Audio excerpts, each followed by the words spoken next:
একটা যুবক জীবনের মধ্যে কইতে পারবা তোমার চুল দিকে কোনো সিরিয়ালে ঢুকেছে, তোমার চুল দিকে যদিও কইয়া তাহলে তোমার যৌবন দিকে, তোমার চেহারা দিকে, চুল দিকে,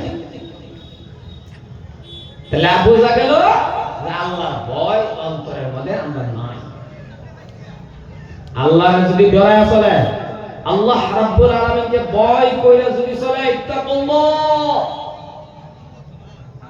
সাহাবাদের ভিতরে আল্লাহর ভয় আছেন, তাকওয়া আছেন। সাহাবাদের মধ্যে এমন ভয় আল্লাহরে রাজি করছে, আল্লাহরে খুশি করছে। ও মুসলমান, যদি আমিও এনে আল্লাহরে ভয় করি, রাজি খুশি করবার ভাই, এই দুইটা আত আল্লাহর কাছে তুলতে দেরি। আল্লাহ কইছে বান্দা তুই আত তুলতে দেরি, উদউনি আস্তাজিব লাকুম, আমারে ডাক, আমি তোর ডাকে সাড়া দেব। সুবহানাল্লাহ কই সাইদুন রাজি করুন আল্লাহরে। সাহাবারা আল্লাহরে রাজি করছে।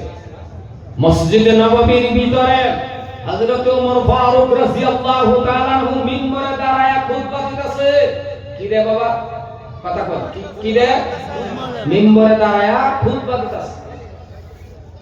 এই খুতবা দেওয়ার সময় এই খুতবার মিম্বরের মধ্যে খাড়াইয়া হযরত ওমরে ডাক দিছে, ইয়া সারিয়াতুল জাবাল। সারিয়া মানে সাহাবা, জাবাল মানে পাহাড়। 500 কিলোমিটার দূরে সাহাবারা গেছে যুদ্ধের ময়দানে, আর কিতাব আছে 3000 কিলোমিটার। হেই লোক গেছে যুদ্ধের ময়দানে সাহাবারা যুদ্ধ করবার, আর এমপিকে ডাক দেয়া হেই সাহাবাদের সাবধান করছে যে নিচে আয় না, পাহাড়ের দিকে যাও। জোরে কই সুবহানাল্লাহ। ডাক করতে দিছে মসজিদে নববীর ভিতরে। আন্নে কইছে যে শুক্রবার আইতাছে, যদি আনে করে আমরা মসজিদের ইমাম সাহেব খুতবা দিতাছে, দেওয়ার মাঝখানে যদি হঠাৎ করে কোনো মানুষের কইলা আরবি শব্দ খুতবা আরবি কইরা যেতেছে, এর মধ্যে যদি কও আকাশালি সাবধান ব ইয়া আইয়ুহাল্লাযিনা আমানু, ধরবেন না না তাই কথা কই, এই যদি কই ধরবেন না না। আন্নে একেবারে কিছু না জানা থাকলে মানে ধরবেন, আন্নে কইবেন হেই ও হুজুর মধ্যে দা আকাশালি কি রেড কইবেলা কথা কই হাসানা। হযরত ওমর মিম্বরের থেকে দাঁড়ায়া ডাক দিছে। হযরত ওমর ফারুক রাদিয়াল্লাহু তাআলা আনহু ডাক দিয়া বলছেন, গো সাহাবা,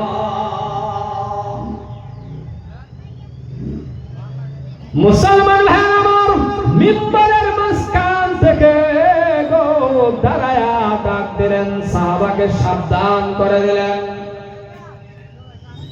সাহাবারা যুদ্ধের ময়দান থেকে যখন ঘুরে আসলো, উপস্থিত সাহাবারা ওই সাহাবাদের সারিয়া সাহাবারে জিজ্ঞাসা করলো, সাহাবা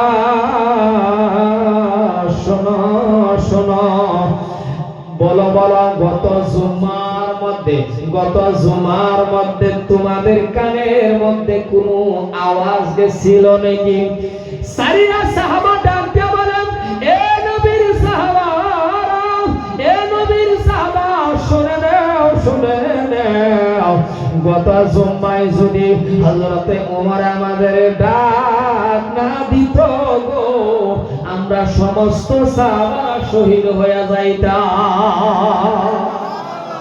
ডাক যদি না দিত আমরা সবে শহীদ হয়ে যেতাম। তাইলে বন্ধু বুঝুন, ডাক দেয় সাবধান করছে, 500 কিলোমিটার দূর এই ডাক করছে। তাদের তাকওয়া কিরম আছে, তাদের রূহানি কানেকশন, মাবুদের লগে প্রেম ভালোবাসা কিরম ভাবে আল্লাহর লগে লাগাইছে। আর আইনের আমার প্রেম ভালোবাসা এখন ডাক দিলে 500 কিলোমিটার দূরে না, আমার তো মনে হয় ভূগোলের টাইম না কথা বলেন, হাসানা নাই। তার মানে কে লেখা হয় না, কে লেখা হয় না, এই মুখটা আমরা না পাবো, মিশা কথা কইতে কইতে কইতে কইতে। মিশা কথা এমন একটা জিনিস না, মিশা কথা আমরা ভবড় লয়ে করি, এটা তো মিশা কথার আরেক নম্বর মাস্টার। মিশা কথা ভবড় লয়ে করি, এক ঠ্যাং প্যান্টের ভিতরে আরেক ঠ্যাং প্যান্টের বাইরে, প্যান্টের ভিতরে মানে বুঝছেন তো, প্যান্টের ভিতরে এক ঠ্যাং আরেক ঠ্যাং বাইরে।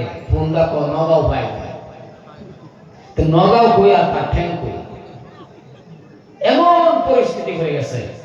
এই জন্যই সম্মানীয় ভাইরা আমার, যদি আল্লাহর রাজি খুশি করতে চান, আমি আগে কইছি বেশি সময় নিতাম না, একেবারে সুর ভিতরে বক্তব্য শেষ করাম, পারমিশনের কথা আছে, কানে কানে কয়ে দিছে তো বস্তুটা বুঝছেন না। তে এলাকাবাসী মানুষ যদি আল্লাহর নৈকট্য হাসিল করবার চান, যদি আল্লাহর রাজি খুশি করবার চান, তাহলে এই দিনের রাস্তার মধ্যে বাবা বারণ লাগবো, তাকওয়া হাসিল করুন লাগবো, রূহানি কানেকশন মানুষের মধ্যে লাগান লাগবো, প্রেম ভালোবাসা আল্লাহর সাথে যোগাযোগ করুন লাগবো। মানে আল্লাহর সাথে প্রেম ভালোবাসা লাগাবার হলে কি করুন লাগবো? এই 5 ওয়াক্ত নামাজ কায়েম করুন লাগবো। জোরে বলছো হ্যাঁ।